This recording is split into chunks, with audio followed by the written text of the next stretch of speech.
PG TRP போட்டித் தேர்வுக்கு தயாராக இருக்கக்கூடிய நண்பர்கள் அனைவரையும் டிஸ்கவரி யோர்செல்ஃப் சேனலுக்கு வரவேற்கின்றேன். இன்னைக்கு நம்மளுடைய டிஸ்கவரி யோர்செல்ஃப் சேனல்ல நம்முடைய பல விஷயங்கள் நான் பேசியிருக்கிறேன்.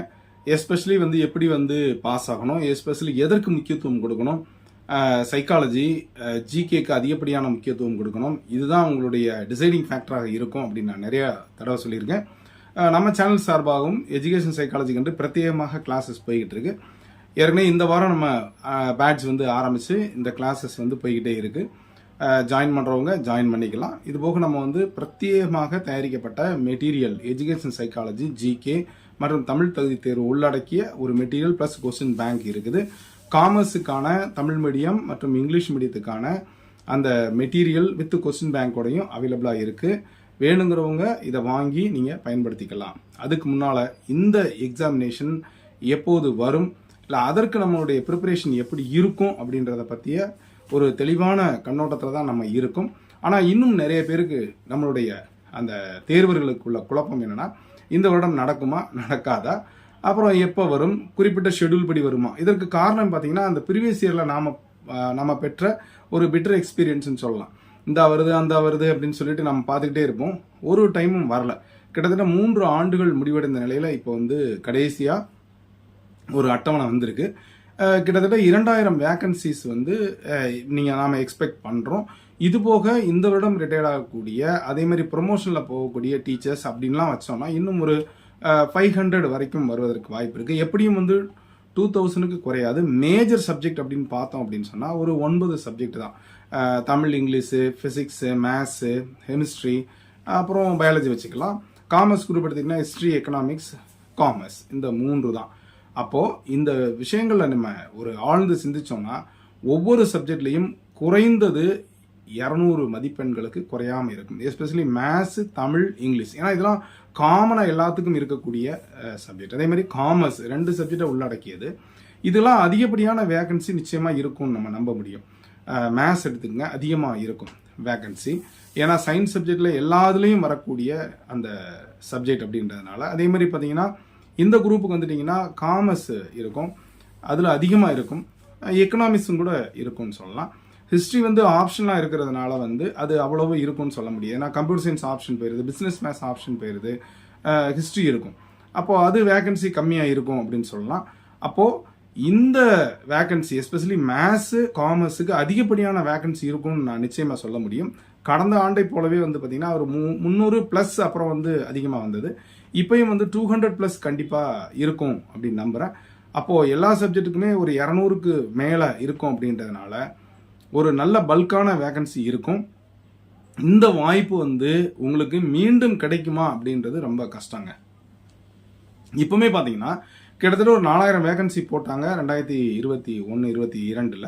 அப்போ அதற்கப்புறம் பாத்தீங்க அப்படின்னா இப்ப 2025 கிட்டத்தட்ட 3 ஆண்டுகள் முடிவடைஞ்சிருச்சு. அப்ப இன்னும் அடுத்த ரெக்ரூட்மெண்ட் எப்ப வரும் அப்படின்னு நம்ம தோராயமா உத்தேசமா வச்சா கூட அடுத்த வருஷம் பாத்தீங்கன்னா அந்த பீரியட் முடியுது, அடுத்த கவர்மெண்ட் வரும், அடுத்து ரெக்ரூட் பண்ணணும். இதுவும் 2 வருடங்களுக்கு மேலே ஆகிவிடும் அப்படின்னு நம்ம நம்ப முடியும். அதே மாதிரி சஃபிஷியன்ட் வேகன்சியும் நமக்கு அரைவ் ஆகணும்.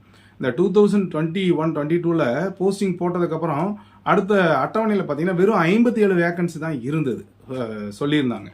அப்போ இந்த ஒரு சிச்சுவேஷனையும் நம்ம பார்த்து அலசி ஆராய்ஞ்சு பார்த்தோம் அப்படின்னு சொன்னா இந்த வருடம் உறுதியாக நமக்கு கண்டிப்பா போஸ்டிங் போட்டே ஆகணும். நிறைய வேகன்சி இருக்குது. அதே மாதிரி பாத்தீங்கன்னா டெப்டேஷனுக்கு டீச்சர்ஸ் போட்டிருக்காங்க. அது ரொம்ப டீச்சர்ஸுக்கு போட முடியாது அப்படின்றதுனால கண்டிப்பாக வரும். ஆனா இந்த சான்ஸை விட்டுட்டோம் அப்படின்னா அடுத்து வரக்கூடிய சான்சஸ் பாத்தீங்கன்னா ரொம்ப மீகரா இருக்கும், கம்மியா இருக்கும். அதனால please don't miss the opportunity. இந்த ஆப்பர்ச்சுனிட்டி நீங்க மிஸ் பண்ணவே பண்ணாதீங்க. இதை விட்டுட்டீங்கன்னா அடுத்து ரொம்ப சிரமம்.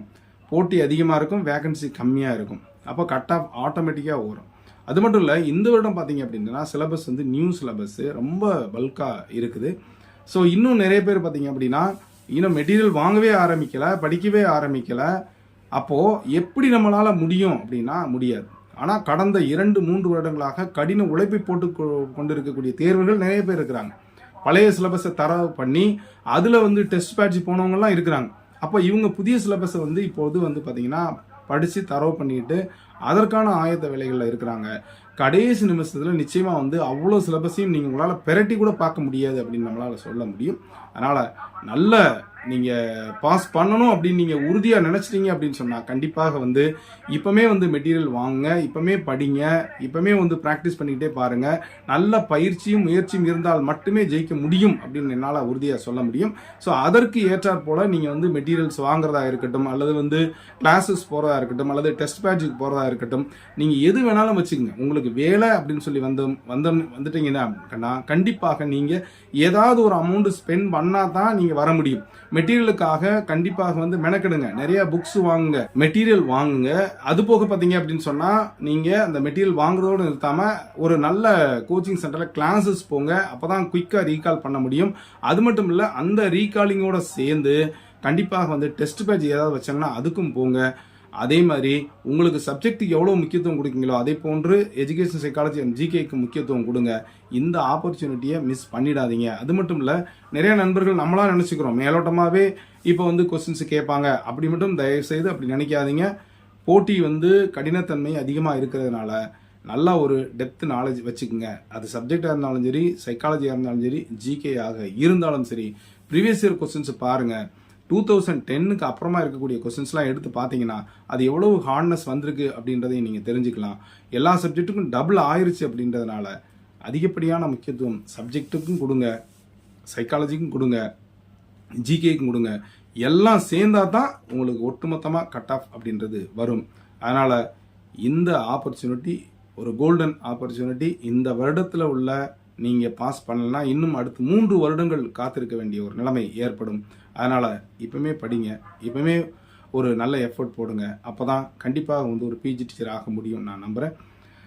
எஜுகேஷன் சைக்காலஜி மற்றும் ஜிகேக்கான வகுப்புகளுக்கு கீழே தர நம்பருக்கு தொடர்பு கொள்ளுங்கள். காமர்ஸ் கிளாஸ் மற்றும் மெட்டீரியலுக்கான நண்பர்களுக்கும் கீழே தொடர்பு கொள்ளுங்கள். தொடர்ந்து இது வரைக்கும் நம்முடைய சேனலை சப்ஸ்கிரைப் பண்ணி கொடுத்துரு பெல்லைக்கான கிளிக் பண்ணுற ஆப்ஷனை மறக்காமல் செலக்ட் பண்ணுங்கள். மீண்டும் அடுத்த ஒரு நல்ல அப்டேஷன் சந்திக்கிறேன். நன்றி, வணக்கம்.